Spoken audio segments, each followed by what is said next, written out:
ये सन 1672 की बात है, जब औरंगजेब ने मथुरा से 20 किलोमीटर दूर महावन तहसील के अंदर दाऊ जी का मंदिर में मेन हॉल यानी नक्कार खाना बनवाया और उस मंदिर के लिए 5 गांव दान दिए यानी गिफ्ट दिए। जी हाँ, ये सच बात है। अगर आपको ये बात अनसुनी लगे तो हमारे चैनल को जरूर सब्सक्राइब कीजिए और लाइक कीजिए। आइए अब पूरे किस्से को सुनते हैं।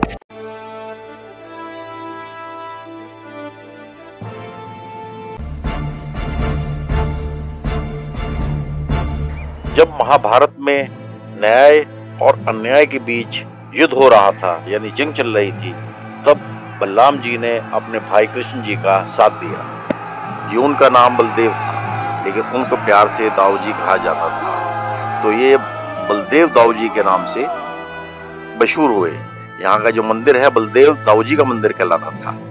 कृष्ण महाराज को विष्णु का अवतार माना जाता है और कहा जाता है कि वो मथुरा की जेल में पैदा हुए। जब उनका मामा कंस उनको मारना चाहता था तो उनके पिताजी वासुदेव जी ने उनको लेकर दरिया के पार छुपा दिया। ये मंदिर औरंगा होली के लिए भी मशहूर है, जहाँ पे भाभी और देवर मिलके होली खेलते हैं। आइए हम कहानी की तरफ चलते हैं। मंदिर के हाल के बाहर एक इंस्क्रिप्शन लगा था यानी कुतबा लगा था, जिसमें औरंगजेब के हुक्म से 5 गांव देने की बात कही गई थी। और ये भी कहा जाता है कि औरंगजेब ने एक मंदिर का मेन हॉल बनवाया था, जिसको फरमान में नक्कार खाना लिखा गया।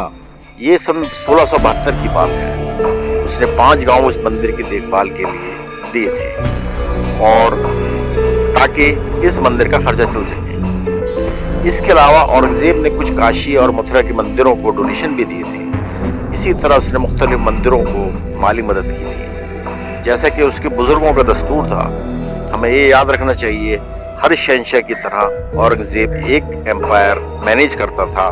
कहीं वो मुसलमानों को खुश करता था और कई बार उसने हिंदुओं को भी खुश किया।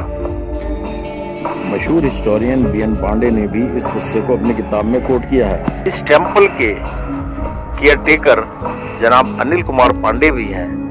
वो इस ताल्लुक से कहानी सुनाते हैं और वो ये बताते हैं कि तकरीबन 580 एकड़ का जमीन का आया हुआ पैसा मंदिर की देखभाल पर खर्च होता है और सरकारी खजाने में अभी तक इसमें से पैसा इस मंदिर की मेंटेनेंस को दिया जाता है। ये अलग बात है कि आजकल इसका इंस्क्रिप्शन को हटा दिया गया है और इस मंदिर में के जो रिसीवर हैं RK पांडे, उनका कहना है इसको हिफाजत के साथ रखा गया है, क्योंकि आजकल कंस्ट्रक्शन का काम चल रहा है, इसलिए उसके बाद इसको दोबारा लगाया जाएगा। एज अ होल हम कोई औरंगजेब के डिफेंडर नहीं बनना चाहते, लेकिन हमें तारीख का दूसरा रूप भी दिखाना चाहिए ताकि उसके बारे में एक राय बन सके। दोस्तों, अगर आपको ये किस्सा सुना लगे तो हमारे चैनल को जरूर सब्सक्राइब कीजिए, वीडियो को जरूर लाइक कीजिए और शेयर भी कीजिए और अपने कमेंट भी दीजिए।